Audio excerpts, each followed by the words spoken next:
Delhi Mumbai corridor હાઈવેની કામગીરી બંધ કરવાના મામલે ખેડૂત આગેવાન મુકેશભાઈ ડાંગીની ધરપકડ કરવામાં આવી છે।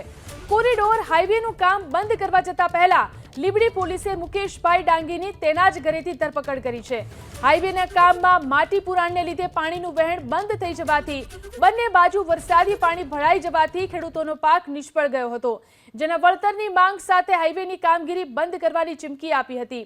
એક માંગણીને લઈ હાઈવે બંધ કરવાની ચીમકી ઉચ્ચારી હતી।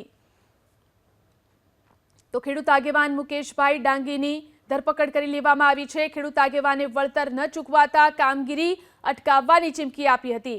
હાઈવેની કામગીરીમાં માટી પુરાણમાં મોટી ક્ષતિનો આરોપ લગાવ્યો। દિલ્હી મુંબઈ કોરિડોર હાઈવેની કામગીરી બંધ કરવાના મામલે ખેડૂત આગેવાન મુકેશભાઈ ડાંગીની ધરપકડ કરવામાં આવી છે। કોરિડોર હાઈવેનું કામ બંધ કરવા જતા પહેલા લીંબડી પોલીસે મુકેશભાઈ ડાંગીની તેના જ ઘરેથી ધરપકડ કરી છે। હાઈવેના કામમાં માટી પુરાણને લીધે પાણીનું વહેણ બંધ થઈ જવાથી બંને બાજુ વરસાદી પાણી ભરાઈ જવાથી ખેડૂતોનો પાક નિષ્ફળ ગયો હતો, જેના વળતરની માંગ સાથે હાઈવેની કામગીરી બંધ કરવાની ચીમકી આપી હતી। એક માંગણીને લઈ હાઈવે બંધ કરવાની ચીમકી ઉચ્ચારી હતી।